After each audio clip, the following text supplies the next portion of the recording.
Hey everybody, welcome back to Pam's Cutting Board.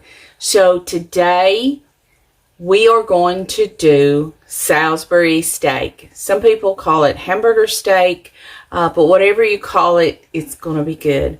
But this has been requested, and I made one, I think like one of my first 2 or 3 videos, and I went ahead and took it down because I was still learning. A lot of editing hadn't been done on that one.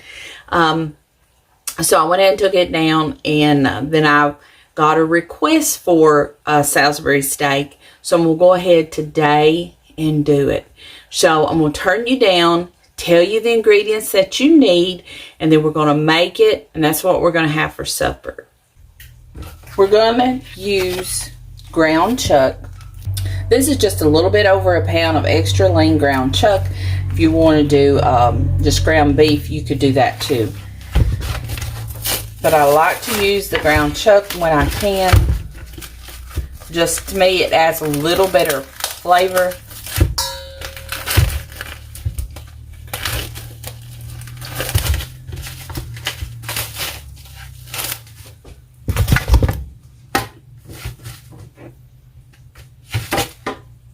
I'm going to debling.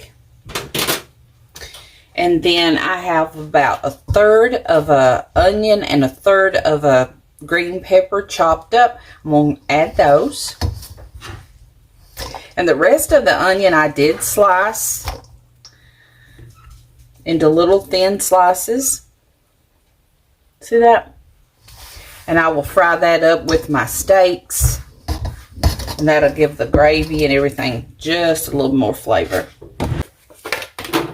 We're going to use probably about 1/4 cup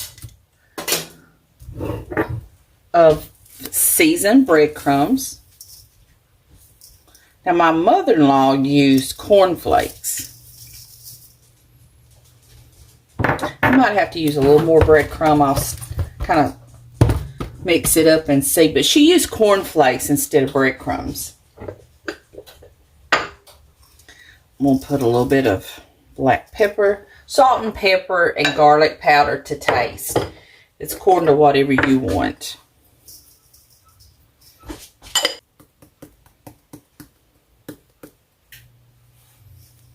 I'd say that's a good teaspoon, maybe a teaspoon and a half.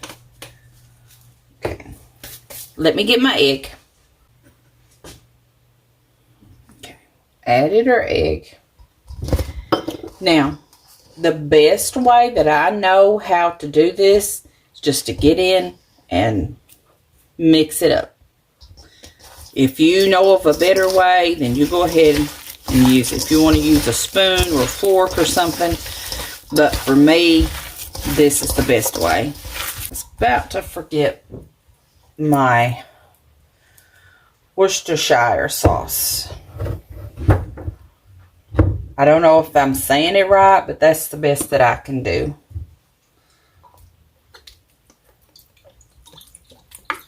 We'll put about a tablespoon of that. I'm sure you guys know this, but anytime you're working with meat, make sure anything you touch with this hand that's touched the raw meat, you wash it thoroughly. Now, if you don't like green pepper, you don't have to put it in there. Or if you don't like the bite of onion, you want to go with onion powder, you can do that. Wayne doesn't like the green pepper, but in this, he does. It's a kind of an exception with him. Okay. I'm going to get me some oil in my pan and be getting it hot, and then when I come back, we'll make our steaks, and then we'll fry them up. We're over to the stove. Now that other 2/3 of an onion that I sliced up, I've got it in about 2 tablespoons of, you can use vegetable oil, olive oil, canola oil, whatever kind of oil that you normally use, or you could fry it up in butter if you wanted to, whatever you want. And I sliced them and I got them in my skillet, and I'm going to get them just a little bit soft. Then we're going to add our Salisbury steak. And now my mother-in-law, she always made them kind of oblong. I don't know why, but that's how she made them. I make them round, but tonight I might make them a little oblong. That way Wayne will kind of remember his mom and how she made her steaks. But you can make them any way you want to, as thin or thick as you want. So I'm gonna turn you guys down, and I'm gonna make her steaks.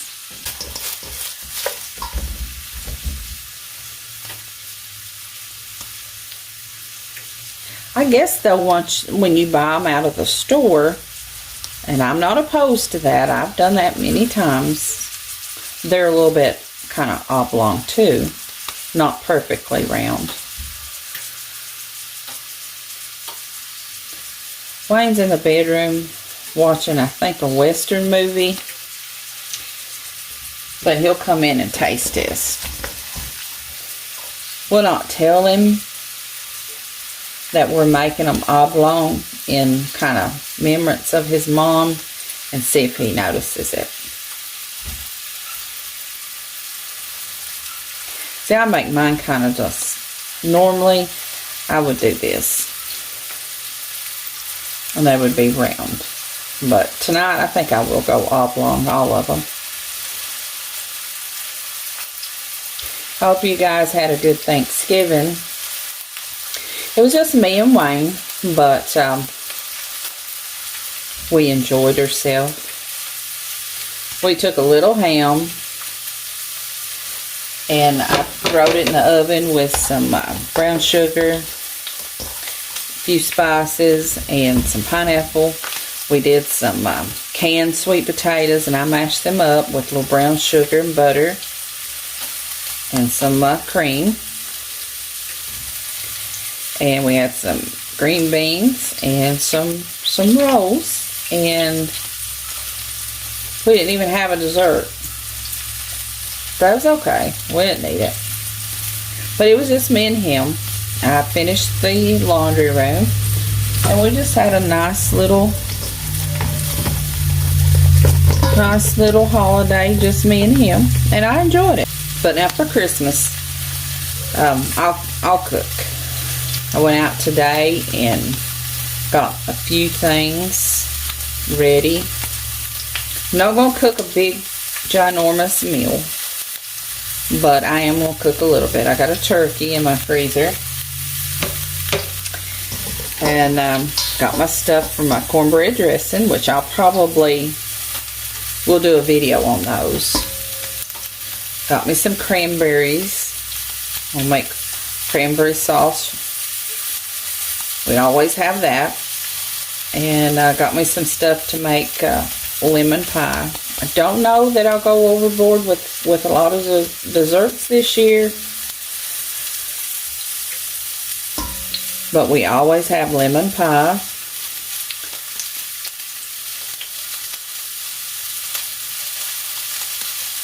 We always just have it maybe once or twice a year. Okay. There we go. So that give us 5 steaks, that pound of ground beef. I'm going to wash my hands and stir my onions because they're going to burn. I just about burnt my onions. They're just a little bit brown. It's not going to hurt the flavor, but I like them more just translucent than browning them. But I had my burner up on medium high. I should have had it on medium while I was making the steaks.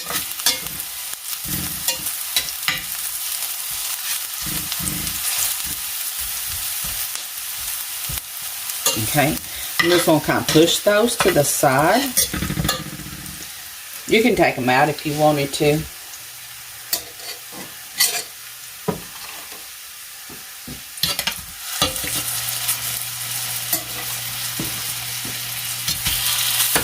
You'll want to make your patties about the same size. I mean, they may vary a little bit, but try to get them about the same size so they'll cook about the same amount of time. So I'm going to pause you guys for a second. Once they get done on the one side, then we'll flip them over and bring you guys back and we'll finish up the rest of this meal. These have cooked about, I don't know, 5-6 minutes. And this is what they look like once I've turned them. And then here they are. I've left 2 to show you how I turn. And this, I used it to get the raw steaks over into the pan. I did wash it. You'll want to either wash it or use a clean one because you don't want to cross-contaminate. Now you're getting into cooked food. You don't want to have that raw meat on there. So just flip them over.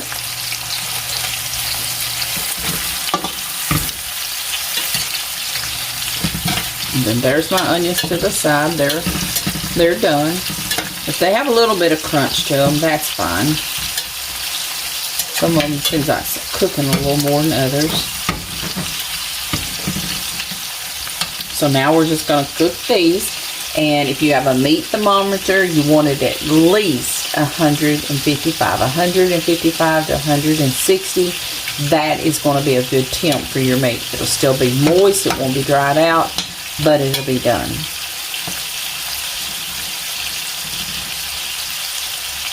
Now I have a meat thermometer. I use it quite a bit. I'm not sure where I got it. I might have got it at the dollar store, Amazon. I can't remember. I've had it a while. And tonight we're going to have some mashed potatoes. I've got potatoes cooking. And I'm going to have peas with mine. I love peas with Salisbury steak. And for Wayne, I'm fixing him some green beans. And I'm going to get some crescent rolls and put it in the oven. And that's going to be our meal tonight. I'll probably eat 1, Wayne will probably eat 2. That's going to leave enough for him for lunch tomorrow if he wants it.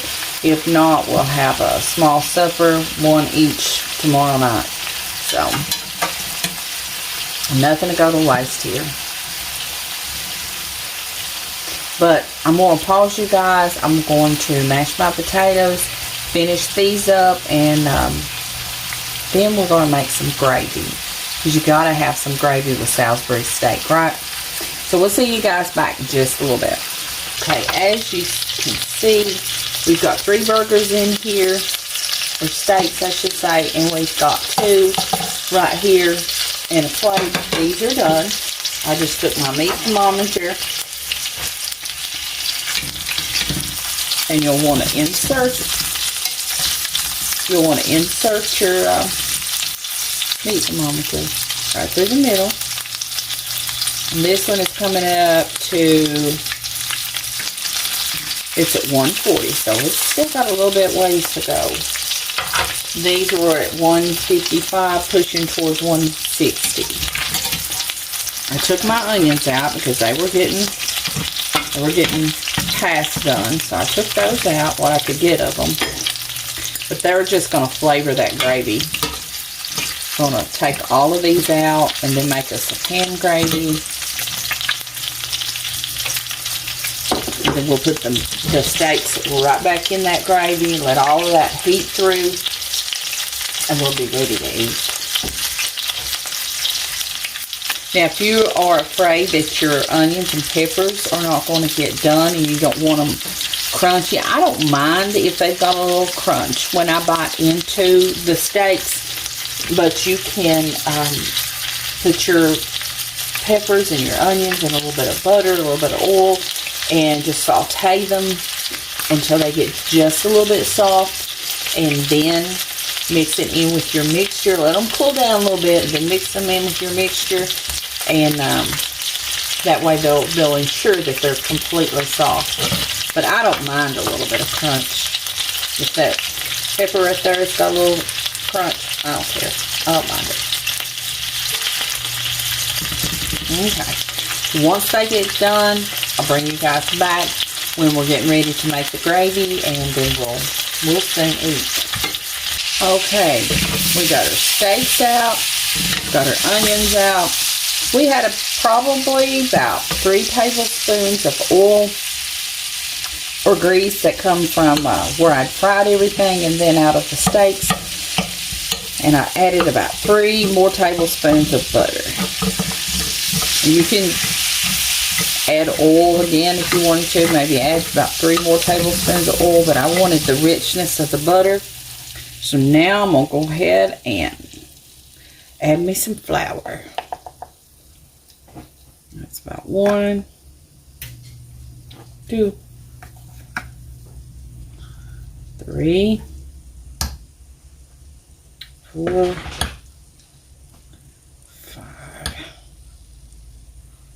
6. Let me get a whisk.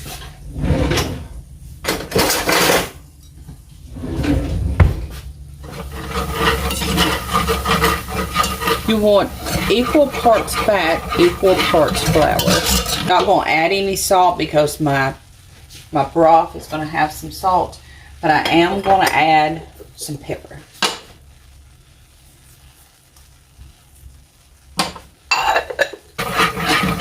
I'm just going to let this cook a few minutes and get brown. Just let this cook a little bit, brown a little bit. Now we're going to add our beef broth.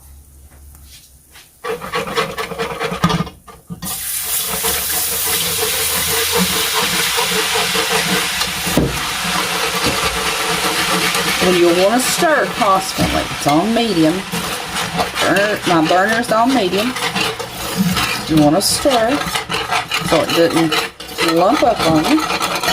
You can see how quickly it started getting thick. I'll go ahead and add the rest of this.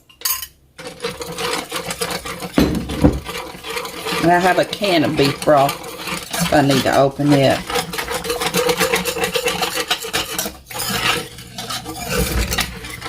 I'm going to turn my burner down on low. I'm going to add any more beef broth. And I'm going to put my steaks and my onions back in there. Let them warm back up a little bit.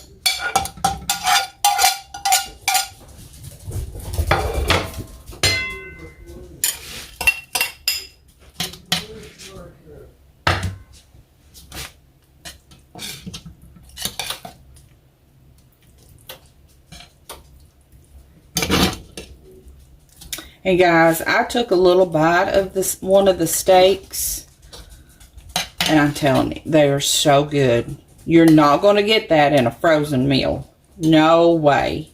If you're in a hurry, a frozen meal, you know, it'll make do. But if you've got the time to make these homemade, go for it. Okay, I'm going to clean up a little bit and mash my potatoes and get us a plate, and then we'll come back and do a taste test. So Wayne had to take a phone call, and he won't be able to taste test, but I'm gonna go ahead and let you guys look at the plate, and we're gonna try it. So hold on. Look at that. Does that not look good? Okay, hold on. We're gonna take a bite of that steak. You don't need a knife for this steak.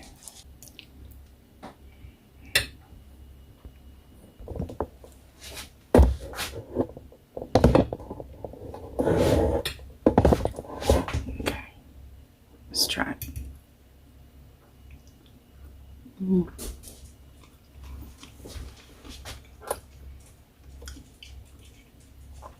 That was good. That was so good. Guys, try it. If you like Salisbury steak, the frozen meals, you'll love this. And it doesn't take that long either. So, we love you guys. And Wayne wanted me to remind you to pray for the prayer request or the prayer book. If you have a request, send it to us. We'll be happy to pray for you and add you to our prayer book so you can get prayers daily. We love you guys. So if you haven't subscribed, please do so. We'd love for you to join our family. We have a praying family, and if you need prayer, we have people that are happy to pray for you. And if you're not saved, Ask God to save you. He'll save you if you mean it from your heart. All you have to do is ask. We love you guys. See you next time. Bye-bye.